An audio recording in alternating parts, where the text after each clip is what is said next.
우리 서로 안 짰습니다. 이렇게 어떻게 잘 맞는지 모르겠어요.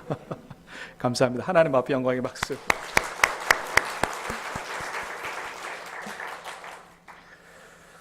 예, 오늘 우리 주님의 다시 오심을 준비하며 기다리는 대림절 두 번째 주일이지요.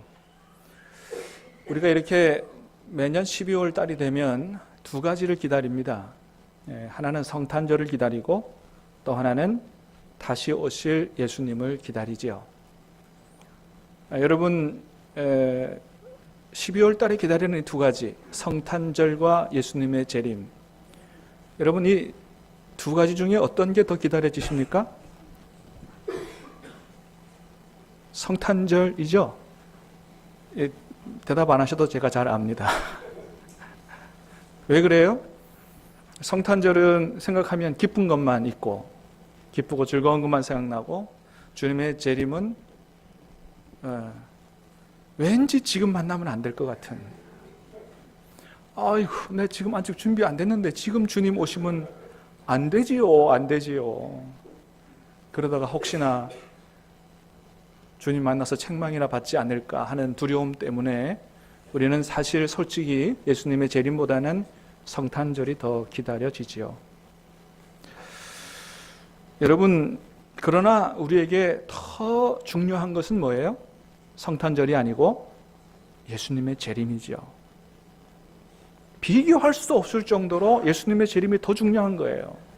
예수님의 재림을 제대로 준비하지 못하면 영원히 끝이 날 수 있기 때문에, 그래서 우리가 이 12월 달에 정말로 잘 준비해야 되는 것은 성탄절이라기보다는 예수님의 재림을, 다시 만날 예수님 만날 준비를 잘하는 거, 이게 제일 중요한 거예요. 저와 여러분들이 주님 말씀대로 깨어있어 정신을 차리고 예수님 맞을 준비를 잘 할 수 있게 되기를 주님의 이름으로 축복합니다. 준비 잘하지 못하면 다시 오실 주님을 만나지 못할 수도 있다는 것을 우리는 잘 알아야 됩니다. 여러분, 우리가 주님의 재림을 기다리는 것과 주님의 재림을 잘 준비하는 것은 다른 것입니다. 내가 주님의 재림을 기다리는 것이 준비를 잘하는 것이라고 생각하면 안 돼요. 주님의 재림을 기다리는 것과 준비하는 건 다른 거다. 이걸 우리가 열처녀 비유에서 잘 보게 됩니다. 여러분, 열처녀 비유에서 우리가 보듯이 신랑을 기다린 사람이 몇 명입니까? 5명이라고 생각하면 안 됩니다. 우리 마태복음 25장 열처녀 비유를 잠깐 읽어볼까요? 자, 1절에서 4절까지 시작. 그때 천국은 마치 등을 들고 신랑을 맞으러 나간 열처녀와 같다 하리니, 그 중에 5은 미련하고 5은 슬기 있는 자라. 미련한 자들은 등을 가지되 기름을 가지지 아니하고, 슬기 있는 자들은 그릇에 기름을 담아 등과 함께 가져갔더니. 아멘. 여러분 죄송하지만 이제 그렇게 안 춥죠? 뒤에 히터를 좀 끄면 좋겠어요. 여기는 열기가 막 후끈후끈, 정신이 혼미해져서 설교를 잘 못하겠어요. 자, 열처녀 비유 말씀을 읽었어요. 자, 5처녀는 어떻게 했다고요? 등만 준비하고 기름을 준비하지 않았다는 거죠. 그러니까 어리석은 처녀는 등만 준비하고 기름은 준비하지 않았어요. 슬기로운 5처녀는 뭐까지 준비했어요? 등도 준비하고 기름도 준비했죠. 차이가 뭐예요? 예, 기름을 준비했느냐. 자, 그런데 이 슬기로운 5처녀와 어리석은 5처녀는 전혀 준비를 안 한 사람이 아니에요. 신랑이 오신다는 걸 알고 있었다니까요. 그리고 뭐까지 준비했다고요? 등까지는 준비했다니까요. 그러니까 이 열처녀 비유에서 천국에 들어가는 5처녀 말고 못 들어가는 5처녀도 신랑이 오는 건 알고 있었어요. 그리고 나름대로 준비한다고 했어요. 그런데 결국은 누구만? 등과 기름까지 다 준비한 처녀만 천국 혼인잔치에 들어갔다라고 하는 것이 예수님의 말씀이에요. 그러니까 이것은 세상에서 전혀 예수를 믿지 않는 사람들의 얘기가 아니다라고 하는 것을 우리가 잘 생각해야 돼요. 그래서 예수님께서 마태복음 24장에서 뭐라고 말씀하시느냐? 시작. 이러므로 너희도 준비하고 있으라. 생각하지 않은 때에 인자가 오리라. 아멘. 그러니까 기다리는 것만이 아니고 뭐 하고 있으라고요? 준비하고 있으라고 말씀하신다는 것입니다. 오늘 본문의 말씀은 2000년 전에 예수님께서 이 땅에 처음 오실 때의 장면을 보여주는 건데, 그때도 똑같았다라고 하는 것입니다. 다시 말하면 예수님의 오심을 잘 믿고 준비한 사람은 주님을 만났고, 준비하지 못한 사람은 못 만났다라고 하는 것이 오늘 본문의 이야기입니다. 오늘 본문에는 세 부류의 사람들이 나옵니다. 첫 번째는 동방박사들이고, 두 번째는 대제사장과 서기관들이고, 세 번째는 헤롯 왕입니다. 먼저 동방박사들을 보겠습니다. 1절, 2절 다시 봅니다. 1절, 2절 시작. 헤롯 왕 때에 예수께서 유대 베들레헴에서 나심에 동방으로부터 박사들이 예루살렘에 이르러 말하되 유대인의 왕으로 나신 이가 어디 계시냐? 우리가 동방에서 그의 별을 보고 그에게 경배하러 왔노라 하니. 예수님의 나심을 알고 예수님께 경배하러 온 사람들이 있었는데, 그 사람들은 동방 박사들이다. 유대인이 아니고 이방인들이었다. 자, 여기서 말하는 동방은 지금의 이스라엘 땅의 동쪽이니까 우리나라도 될 수도 있지만, 우리나라에서 이스라엘까지 예수님 맞으러 간 사람은 없었어요. 여기서 말하는 동방은 일반적으로 메소포타미아 지역을 얘기합니다. 동방 박사들, 동방에 있는 박사들은 뭐 하는 사람들이냐 하면, 보통 이 사람들은 별을 보고 점을 치는 점성학자들로 이렇게 이야기가 되고 있어요. 점성가들이다. 근데 이 사람들은 단순히 별 보고 점 치는 점성가들이 아니었다는 거예요. 왜냐하면 이들은 유대인의 왕으로 오시는 메시아에 대한 이야기를 이미 알고 있었던 사람들이기 때문에 그렇습니다. 자, 이들이 예루살렘까지 와가지고, 별 인도로 따라 예루살렘까지 와가지고 뭐라고 얘기합니까? 유대인의 왕으로 나신 이가 어디 계시냐? 유대인의 왕으로 나신 이가, 그러니까 별을 보고 왔는데 이상한 별만 보고 온 게 아니고, 이 별은 우리를 누구에게로 인도해 준다? 유대인의 왕으로 오신 그분에게로 인도해 준다. 우리가 그분에게 경배하러 왔다고 이렇게 얘기하는 거죠. 그래서 아마 이들은 구약 성경을 통해서 예언되어 있던 메시아에 대해서 이미 잘 알고 있었던 사람으로 그렇게 보입니다. 여러분, 그러면 유대인도 아닌 이방인인 이 동방 박사들이 어떻게 구약 성경에 나오는 그 메시아 예언에 대한 말씀들을 알고 있었을까요? 그것은 이 메소포타미아 지역이 옛날에 바벨론 제국이 있던 지역이기 때문에 그렇습니다. 여러분, BC 586년에 바벨론 제국에 의해서 남유다 사람들이 멸망한 이후에 남유다 사람들이 어디로 끌려갔어요? 바벨론 제국 이 메소포타미아 지역으로 포로로 끌려갔죠. 그 다음에 70년 지난 이후에 포로로 돌아왔죠. 포로에서 돌아왔죠. 근데 포로에서 돌아온 사람들은 다 돌아온 게 아니에요. 사실 일부만 돌아왔고, 더 많은 사람들이 메소포타미아 지역 바벨론 제국에 남아서 살고 있었습니다. 그러니까 거기에 유대인들이 살고 있었던 거예요.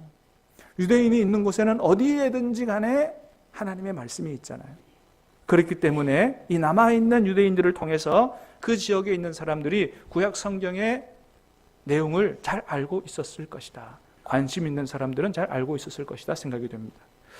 구약 성경에 보면 메시아에 대한 예언이 이렇게 나타나 있어요. 예레미야 23장 5절 말씀 한번 보겠습니다. 시작. 여호와의 말씀이니라. 보라, 때가 이르리니 내가 다윗에게 한 의로운 가지를 일으킬 것이라. 그가 왕이 되어 지혜롭게 다스리며 세상에서 정의와 공의를 행할 것이며. 예레미야서 말씀은 바벨론 제국에 의해서 남유다가 멸망할 당시에 기록된 말씀이라고 그랬어요. 나라가 망하는데, 근데 그 안에 말씀에 하나님께서 어떻게 하시겠다고 돼 있어요? 나중에 다시 이 다윗에게서 한 의로운 가지, 그러니까 다윗의 후손은 왕의 후손이죠. 다시 유대인의 왕으로 날 사람이 있다. 그가 왕이 되어 지혜롭게 다스리며 세상에서 정의와 공의를 행할 이런 어떤 왕이 태어날 것이라는 예언이 바벨론 제국이 남유다를 멸망시킬 당시에 선포된 말씀이에요. 그 다음에 스가랴서 말씀도 읽어보겠습니다. 스가랴서 9장 9절에서 10절 시작.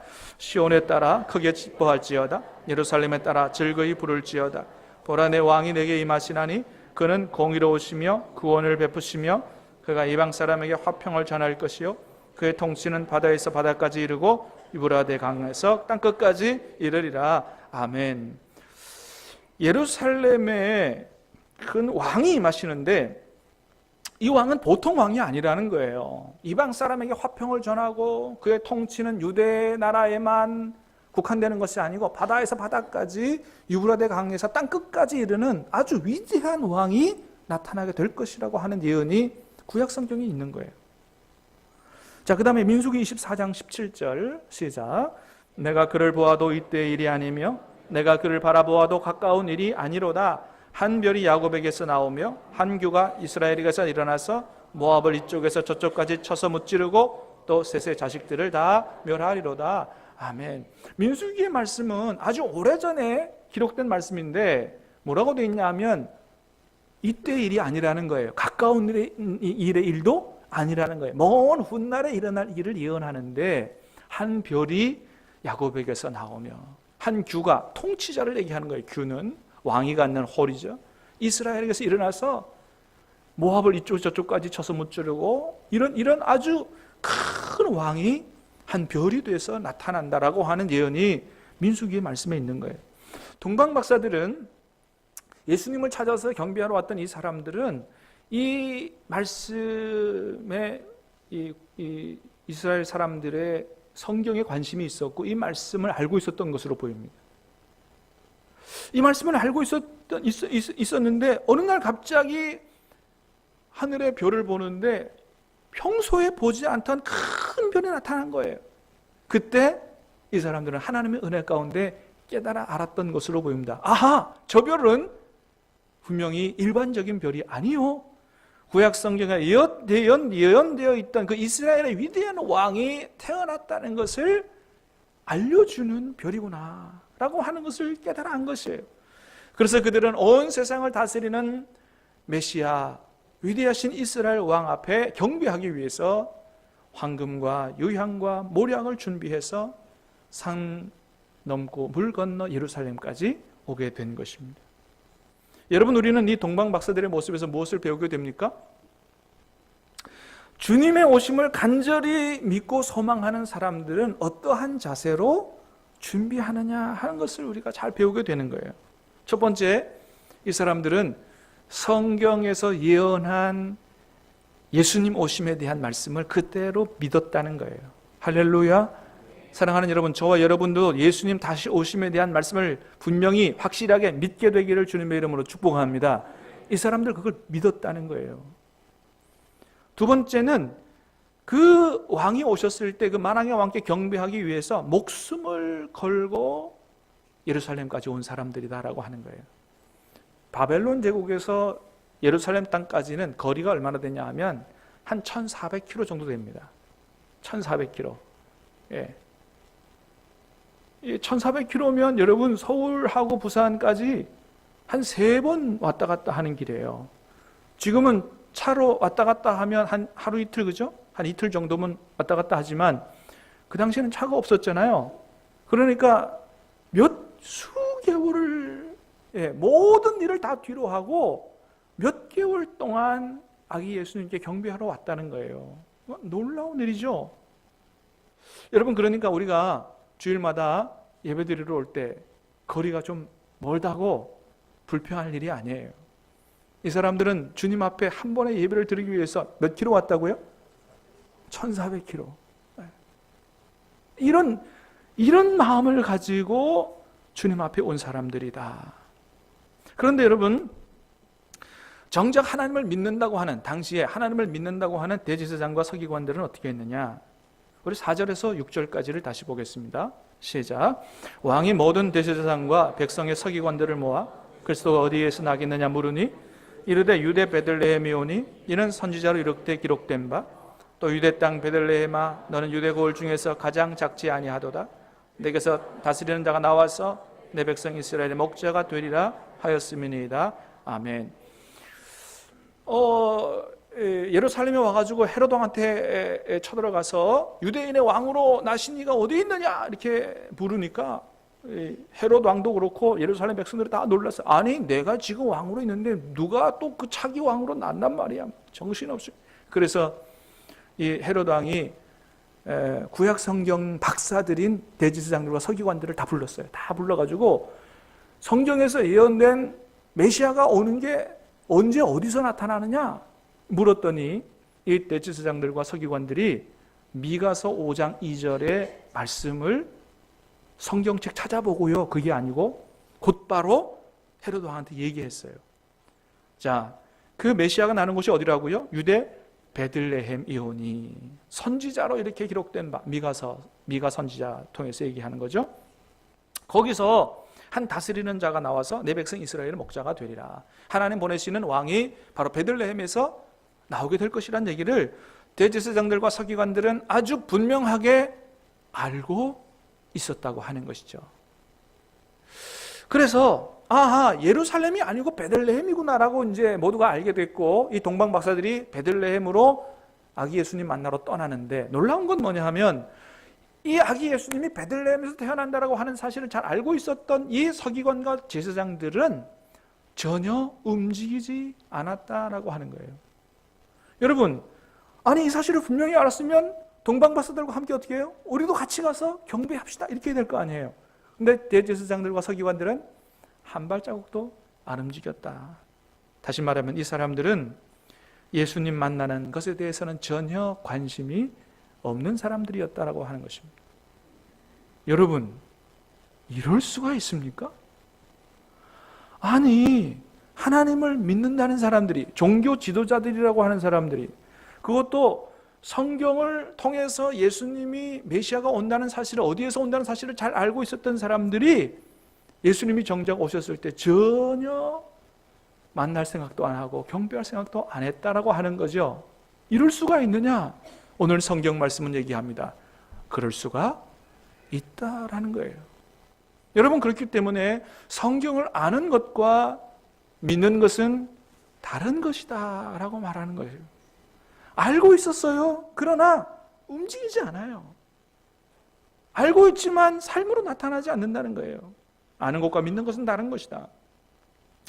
이 사람들은 참으로 놀라울 정도로 메시아 오심에 대해서 무관심하고 무반응했는데, 가만히 생각해 보면 이 사람들이 단순히 무관심 무반응이 아니고 오히려 메시아가 오심에 대해서 별로 달가워하지 않는 사람들이었지 않았나 이렇게 생각이 됩니다. 왜요?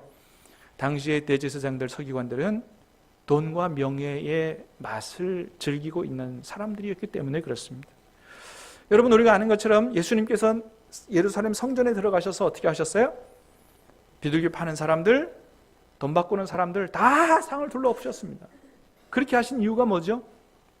그렇게 하신 이유는 사람들이 하나님 앞에 제사를 드리러 올 때 개인적인 죄에 대한 해결로 제사를 드리러 오기도 하지만, 유대인 남자는 1년에 3번 어디에 살든지 간에, 외국에 살든지 간에, 외국에 살아도 다 하나님 앞에 예루살렘 성전에 제사 드리러 와야 돼요.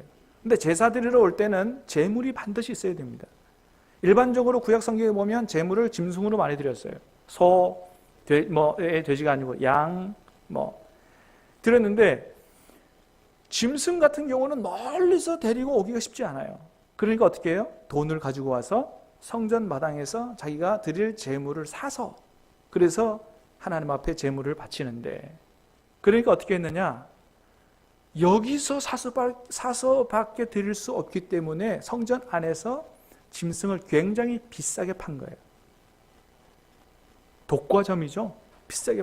그리고 그 비싸게 판 돈 중에 일부를 누구에게 상납을 했느냐? 대제사장들에게 상납을 한 거예요. 그러니까 대제사장들은 장사하는 사람들 잘 뒤를 봐주고 비싸게 팔아서 뇌물을 받은 것이죠. 환전상도 마찬가지예요. 당시에 성전 안에서는 로마 제국의 화폐, 로마 황제 얼굴이 들어가 있는 화폐를 사용할 수 없었습니다. 예수님께서 가이사의 것은 가이사에게, 하나님의 것은 하나님에게 드리라고 그랬어요. 그래서 예루살렘 성전 안에서는 예루살렘 성전 안에서만 쓸 수 있는 동전을 가지고 바꾸어서 환전해서 성전에 드려야 됐습니다. 헌금을 드려야 됐어요. 그럴 때 환전할 때 어떻게 했느냐? 환전료를 비싸게 받은 것이죠. 그래서 장사를 한 거예요. 하나님 앞에 헌금 드릴 때, 하나님 앞에 제물을 드릴 때 그것을 예배 잘 드리도록 도와주는 것이 아니고 이 성전 마당에 있는 사람들이 장사를 해서 폭리를 취하고 그 돈을 가지고 대제사장들에게 뇌물을 바치는 것이죠. 그래서 그 당시 제사장들은 뒷돈 맛을 짭짤하게 보고 있는 그런 사람들이었다는 거예요. 그런데 메시아가 오시면 정의와 공의로 온 세상을 다스리는 이 메시아가 오시면 어떻게 되느냐? 그런 거 하나도 못 받게 되는데 메시아 오는 게 뭐가 달갑겠어요? 여러분, 그렇습니다. 우리도 너무 세상 맛에 취하면 이럴 수 있다는 거예요. 주님 다시 오신다는 얘기가 별로 달갑지 않은 거예요. 아니, 지금이 좋은데 왜 오셔? 왜 오시긴? 이런 생각을 암암리에 가질 수 있다고 하는 것입니다. 여러분, 그러므로 어떤 사람이 주님의 오심을 기다리고 사모하느냐? 세상살이가 힘든 사람들이 주님, 나 더 이상 이렇게 살고 싶지 않아요. 주님 오시면 주님과 함께 천국에 살고 싶어요. 이 세상살이가 힘든 사람들이 주님의 오심을 사모하는 것이죠.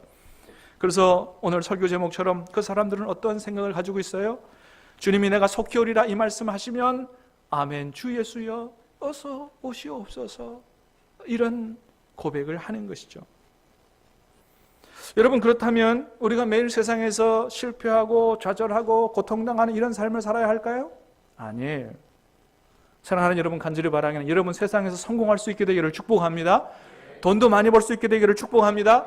출세도 할 수 있게 되기를 축복합니다. 그러나 중요한 것은 거기서만 끝나면 안 되고 높은 자리에 올라갔지만 낮은 자세로 섬길 수 있는 사람이 돼야 되는 거고, 돈을 많이 벌었으나 하나님의 나라와 가난한 사람들을 위해서 예수님의 사랑을 전하는 일에 잘 쓰는 사람이 돼야 한다라고 하는 거예요.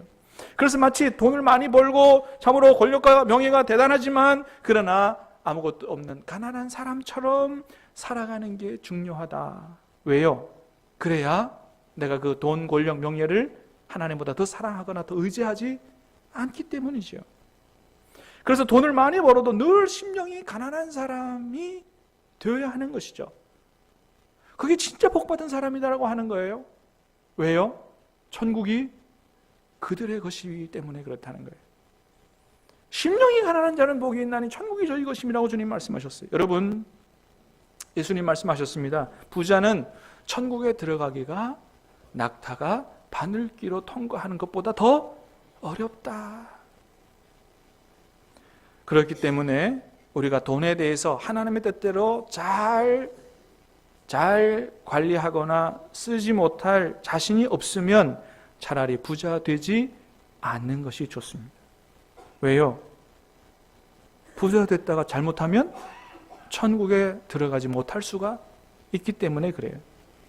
그래서 아굴이라고 하는 사람은 어떤 기도를 드렸느냐? 이런 기도를 드렸어요. 잠언 30장 말씀을 같이 읽어보겠습니다. 시작. 나를 가난하게도 마옵시고 부하게도 마옵시고 오직 필요한 양식으로 나를 먹이시옵소서. 혹 내가 배불러서 하나님을 모른다 여호와가 누구냐 할까 하오며 혹 내가 가난하여 도둑질하고 내 하나님의 이름을 욕되게 할까 두려워하매니이다. 아멘. 이 아굴이 가진 영성이 얼마나 참 아름다운지 몰라요.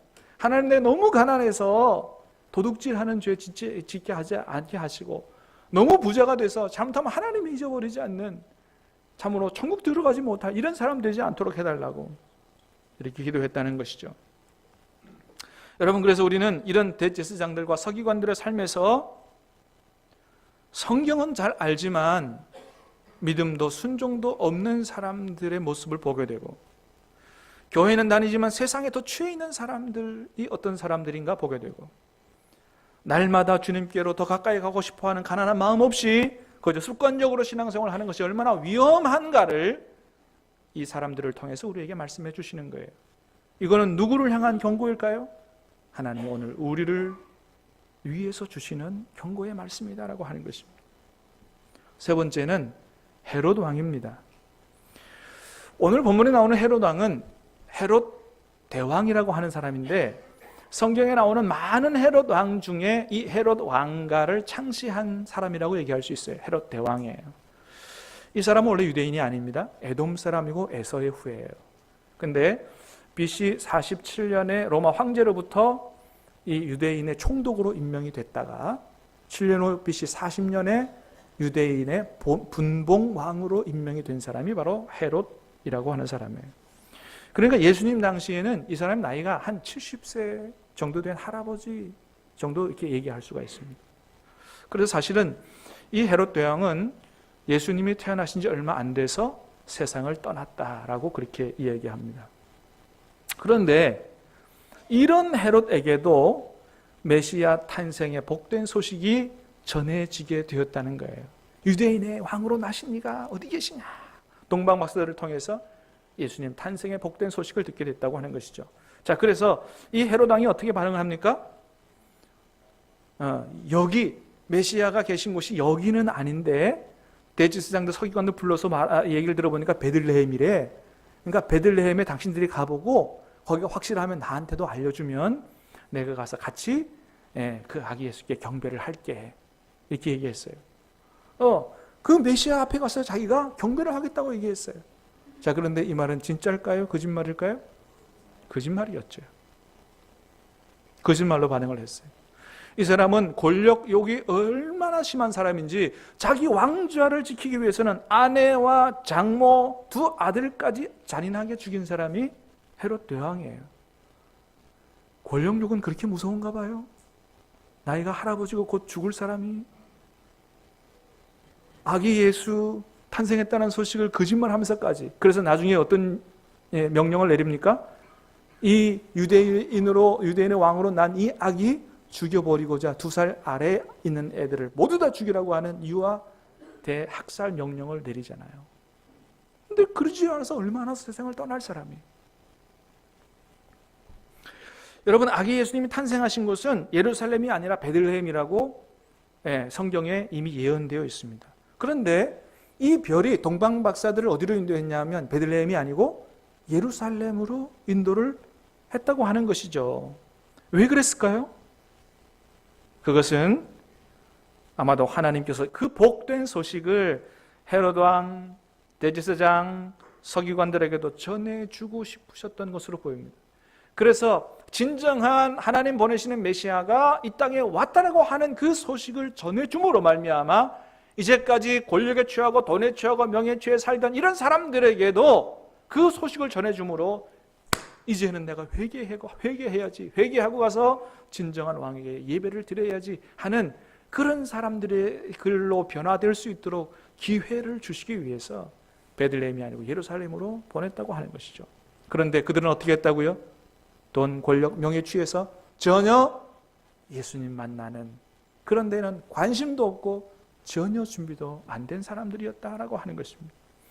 여러분, 오늘 주님이 이 말씀을 성경에 기록해서 오늘 우리에게 들려주시는 이유는 바로 우리는 절대로 이런 사람이 되지 말아야 한다라고 말씀해 주시는 것입니다. 그래서 우리는 동방박사들처럼 성경의 예언의 말씀을 그대로 믿고, 사랑하는 여러분, 주님은 다시 오시마 약속하신 대로 다시 오시는 줄로 믿습니다. 이걸 믿어야 된다는 거예요. 그래서 그 주님 다시 오시는 날을 사모하면서 주님 맞을 준비를 잘 하는, 정말로 주님 오실 때 이 동방박사들은 황금, 유향, 모략을 준비해 드렸는데 나는 주님 오실 때 무엇을 준비하여 드릴까? 다시 오시는 주님은 우리에게 황금 받으려고 하지 않으실 거예요. 과연 무엇을 준비하여 드릴까? 주님이 다시 오실 때 우리를 천국 혼인잔치에 불러가시기 위해서 신랑 되신 예수님이 신부로 우리를 데리고 들어가시니 우리는 신부가 입을 예복을 잘 준비해야 된다. 그 예복은 성도들의 옳은 행실이라고 얘기했습니다. 그래서 그런 준비를 잘해서 기다렸다가 주님 다시 오시는 날 진정한 예배를 주님 앞에 드릴 수 있는, 주님과 함께 천국 혼인잔치 들어갈 수 있는 신부들로 잘 준비되라고 오늘 우리에게 이런 말씀을 하시는 것입니다.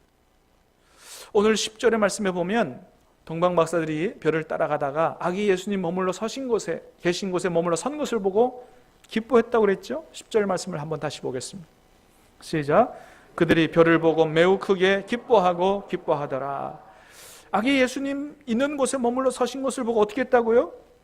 그냥 기뻐한 게 아니고 3번을 강조합니다. 매우 크게 기뻐하더라. 이건 우리에게 무엇을 얘기해 줍니까? 오늘 너희의 진정한 기쁨은 뭐냐는 거예요. 오늘 너희에게 있어서 가장 큰 기쁨은 뭐냐고 우리에게 물으시는 거예요. 과연 다시 오시는 주님을 만나는 그것이 너에게 가장 큰 기쁨이냐? 우리에게 물으시는 거죠. 사랑하는 여러분, 오늘 주님은 우리에게 이렇게 말씀하십니다. 내가 속히 갈 것이다. 준비하고 있으라. 이 말씀을 주님의 음성으로 듣고 오늘 말씀의 제목처럼 아멘 주 예수여 어서 오시옵소서, 그렇게 우리의 삶으로 대답할 수 있는 그런 슬기로운 다섯 처녀 될 수 있게 되기를 주님의 이름으로 축복합니다. 우리 같이 찬양하고